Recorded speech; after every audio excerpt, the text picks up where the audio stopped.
She posted on social media. You imagine being so insecure you check your girl's phone. That's what she wrote, a dig aimed straight at me. And yeah, maybe I did check her phone, but only after I saw her save her ex's number under pizza delivery. That wasn't insecurity, that was instinct.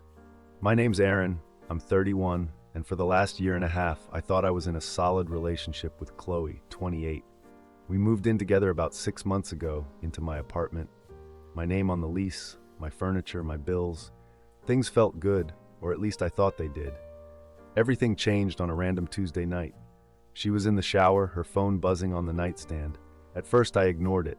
I wasn't the type to snoop, but the buzzing didn't stop. 1, 2, 8 notifications in a row. I glanced over and saw the contact name, pizza delivery. We hadn't ordered pizza. When she came out of the bathroom, towel in her hair, I kept it casual. Hey, pizza place kept blowing up your phone. Think they got the wrong number? She froze for half a second, just long enough for me to see panic flash across her face, then lunged for the phone like it was on fire. Oh yeah, she laughed nervously. They've been doing promotions lately. So annoying. Right, because Domino's totally sends 8 texts at 10 p.m. on a Tuesday.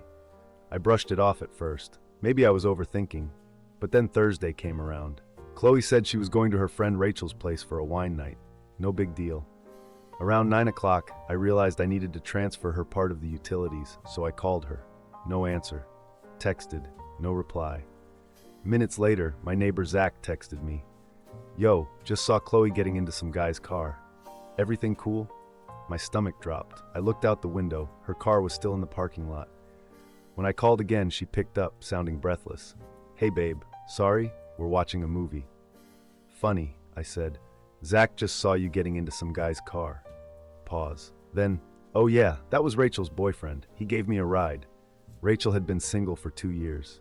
Qley herself had tried setting her up with people, and Zach swore it wasn't Rachel's car. It was a black SUV. Rachel drives a white Corolla. Something was off. That's when the pizza thing came back to me. And I'm not proud of what I did next, but I had to know. Qley's phone password? Her dog's birthday. She'd told me months ago while driving. I opened her messages, scrolled to pizza delivery. The first text I saw, can't wait to see you tonight. The latest, you almost here? Got that wine you like? My chest tightened as I scrolled further.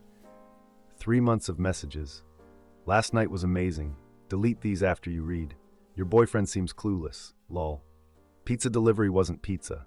Pizza delivery was her ex, Ryan, the one who moved across the country. The one she swore she never talked to anymore. I put her phone back exactly where it was and sat on the couch, waiting. When Qley walked through the door later that night, she was glowing, like she'd just had the best time of her life. Wine-scented kisses, bubbly laughter, talking about Rachel's crazy boss and the movie they watched together. She had every detail lined up, like she'd rehearsed it. I just nodded, murmured, "Sounds fun," while inside, every muscle in me screamed. But rage wasn't going to help me here. Not yelling, not crying, not begging. I needed precision. Friday morning, she kissed me goodbye like nothing had changed. As soon as the door shut, I called in sick to work. My mind had been racing all night, and now it was clear. This wasn't going to be a fight. It was going to be an eviction. Calm, clean, final. Step 1. Lock down the accounts. Netflix, Hulu, Disney+, HBO Max. Everything I paid for. Change the passwords one by one. It wasn't about pettiness. She'd been living in comfort I built. That ends today. Step 2. Call her parents. Qley's mom, Sandra, answered, warm as ever. Hi, Aaron. How are you two? Hey, Sandra. Quick question. Qley ever mentioned maybe staying with you guys for a bit? Trying to save money? Confusion on the other end. No, but her room's always ready if she needs it. Why? Just planning ahead, I said softly. Could be a surprise. Step 3. Pack her life up. I didn't toss things. I didn't break anything. I folded her clothes neatly, bubble-wrapped her little plants, organized everything by category. Toiletries, shoes, books. The more meticulous I was, the calmer I felt, like taking control of chaos. By 4 o'clock, everything was loaded into my truck. By 5, I was parked outside her parents' house. No one was home, but I still had the spare key from when I helped them move furniture last year. I carried every box into her old bedroom, set it all up nice, even plugged in her phone charger by the bed. By 5:45, I ordered her an Uber, one way. premium option. Comfort ride. At 6 sharp, the doorbell rang. I opened it to an actual pizza delivery, large pepperoni still steaming. Perfect timing. Qley was in the bedroom changing out of work clothes when I called out, "Babe, did you order food? Check your phone." Confused footsteps. Then she saw me, standing there with the pizza box. "What's going on?" she asked. "Pizza's here," I said evenly. "Also, your Uber will be here in 15 minutes. Your stuff's already at your parents' house." Her face shifted, confusion to panic to anger, all in seconds. "Are you serious right now?" she hissed. "You went through my phone?" "Nope, but pizza delivery sure texts a lot for a food service, especially at midnight." Color drained from her face. She opened her mouth, closed it, then tried tears. "You don't understand. Ryan and I are just friends. Friends who can't stop thinking about each other," I cut in. She shifted to anger. "This is illegal. You can't just kick me out." "You're not on the lease. Your mail goes to your parents' house. Legally, you're a guest. I'm helping you move home, even paid for the ride." The Uber notification dinged. 2 minutes away. That's when she played her last card, manipulation. "Where am I supposed to go?" "Your childhood bedroom," I said. "Set up nice, favorite throw pillows and everything." She realized then, this wasn't a fight she could win with apologies or blame. This was done. Final. By the time Qley's Uber pulled away, I knew what was coming next. I didn't have to wait long. 30 minutes later, my phone buzzed with notifications, not from her, but from friends texting me screenshots.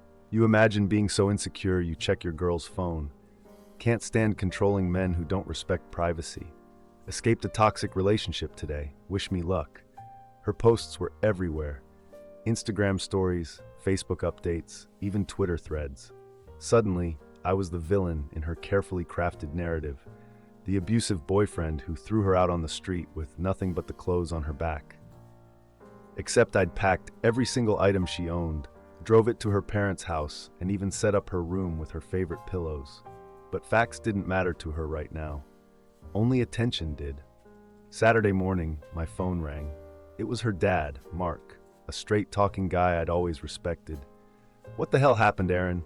Qley's saying you tossed her out with nothing." I took a deep breath and laid it out calmly. "Mark, I packed her things, delivered them to your house myself, and paid for her Uber. She's been meeting her ex behind my back for months, saving his number as pizza delivery." Silence, then a low curse. "Ryan, that piece of garbage?" he called for his wife. "Linda, get in here. You need to hear this." Seconds later, Linda's voice came through, weary and apologetic. "Honey, I am so sorry. We had no idea she was doing this." "It's not your fault," I said. "She's been posting non-stop since she got there, painting herself as some kind of survivor." "Oh, we've seen," Linda muttered. "She's been glued to her phone since last night, crying, ranting, updating every 5 minutes. We thought you two just had a fight about dishes or something." "Not quite," I said dryly. For a moment, I thought maybe that would be the end of it, that she'd burn herself out online and move on. But Qley wasn't done. By Sunday, she escalated. Showed up at my apartment with her brother and 2 random guys I'd never met, pounding on the door like a SWAT raid. "We're here to get her stuff," her brother announced. "Already delivered to your parents' house," I said, chain still latched on the door. "She has property here." "Name one thing," I replied. "Furniture? Mine. TV? Mine. Kitchenware? Mine. She bought groceries maybe 5 times in 18 months. That's it." One of the random guys tried to push past me. "Bro, just let us look around." "Step back," I warned, "or I call the cops for attempted forced entry." They left, but not before Qley filmed a tearful video in the hallway. "He won't even let me get my belongings. This is theft." Comments flooded in, calling me every name in the book, until her friend Rachel chimed in. "What belongings? You always bragged about how he paid for everything, lol." The video vanished an hour later. Monday, Qley made her next move, a GoFundMe. Help me rebuild after financial abuse. Goal, $5,000. The story was wild, claiming I controlled her finances, isolated her, refused to let her buy furniture that she never offered to buy, and left her homeless. She even claimed I monitored all her purchases. Meanwhile, she'd been working full-time and blowing paychecks on designer bags and weekly nail appointments. Within hours, she raised $230 from sympathetic strangers. But karma arrived quick. "Rachel, Still furious about being used as Qley's fake alibi, commented on the fundraiser. Weird how you could afford luxury handbags if you were so financially abused. Also, thanks for dragging me into your lies about meeting Ryan. Donations stopped cold. That night, Qley called me from her parents' landline. I'd already blocked her cell. You need to tell Rachel to delete that comment. Why would I do that? Because it's ruining everything. People think I'm lying. Are you lying? That's not the point, she snapped. That's exactly the point, I said and hung up. The fallout from Qley's GoFundMe scam spread faster than either of us expected. By Tuesday, her victim narrative was crumbling. Not because of me, but because her own friends started pulling receipts. Screenshots of her expensive shopping hauls, her weekly salon trips, her bragging about letting Aaron handle the boring bills. It was like everyone had been quietly keeping tabs, and now that she'd overplayed her hand, they were done protecting her. But karma wasn't finished. 2 days later, I got a message on Instagram from someone I didn't recognize, Dante, Ryan's roommate. Yo man, just so you know, Ryan's been playing Qley too. He's got like 3 other girls. She's just Tuesday, Thursday. Thought you should see this. Attached were screenshots of Ryan's phone. Qley saved as Clingy X. The other girls had names like Monday Marina and Weekend Warrior. There was even an Ashley ATM because apparently she always paid for everything. I didn't respond. Wasn't my circus anymore. But I forwarded the screenshots to Rachel, who was still simmering over being used as Qley's cover story. Rachel did what Rachel does best. She talked. Within 48 hours, everyone in Qley's social circle knew she'd thrown away a stable relationship for a guy who had her in rotation like a cheap playlist. The comments on her posts turned brutal. Girl, you saved him as pizza delivery, and you're surprised he treated you like fast food. Imagine fumbling a whole relationship for this. Qley tried to clap back with growth and glow-up content. Gym selfies, motivational quotes about rising from the ashes. But everyone saw through it. The more she posted, the more obvious it became. She wasn't healing. She was spiraling. Meanwhile, her parents had reached their limit. Mark called me one night, exhaustion heavy in his voice. She's been here 2 weeks, Aaron. Still hasn't applied for an apartment. Just sits in her room filming videos and going out with that Ryan character. We thought we raised her better than this. I stayed quiet, unsure if he wanted advice or just a vent. But then he said something that made me respect him even more. We've enabled this behavior for too long. That ends tonight. The next day, Qley's parents laid down new rules. Pay $500 rent if she wanted to stay past 30 days. Do her own laundry and buy her own groceries.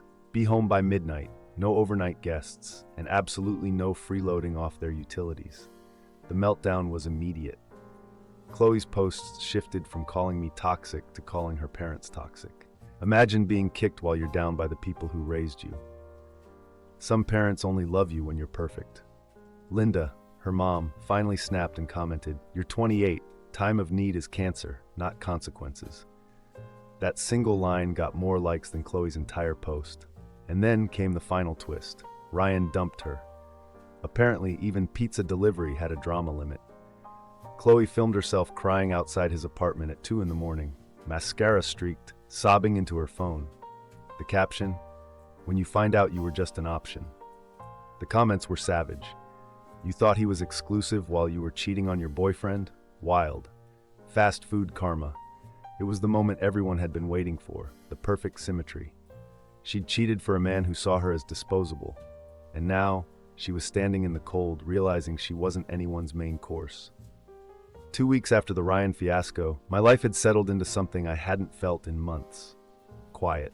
No late-night arguments, no frantic calls, no cryptic pizza notifications. Just silence. Peace. That's when Qley showed up. It was a Thursday evening. I'd just finished a hike with some friends and was heading inside, still sweaty, still half smiling from an actual good day. When I opened my apartment door, she was standing in the hallway, eyes red but calmer than I'd seen her in weeks. "Can we talk?" she asked softly. I leaned against the doorframe. "We're talking." She hesitated, wringing her hands. "I messed up." "Yep. I miss us. I miss who I thought you were," I said flatly. Her lip trembled. "Can we work through this?" I let out a short laugh, not cruel, just tired. "Work through what?" You saving your ex's number as pizza delivery? Lying about wine nights that never happened? Making me out to be some abusive monster online? Setting up a fake GoFundMe? Her tears spilled over. Real ones this time. I don't know why I did it. I do, I said. Because you thought you could. Because you thought there wouldn't be consequences. Because you thought I'd keep forgiving you. She shook her head, voice breaking. There won't be a next guy. No one wants me now. That's not true, I said with a shrug. Pizza delivery calls you every Tuesday and Thursday, right? A humorless laugh escaped her, small and cracked.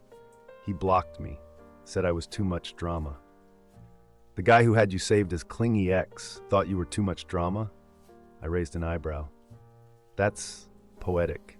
We stood there for a moment, her in the hallway of what used to be her home, me in the doorway of the life I'd reclaimed.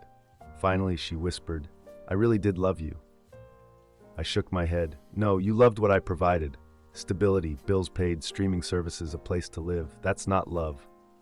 She nodded slowly, shoulders sagging under the weight of it all. Then she turned to leave, pausing just before the stairwell. For what it's worth, the pizza joke was clever. Thanks, I said. The Uber was premium too. Thought you'd appreciate the comfort.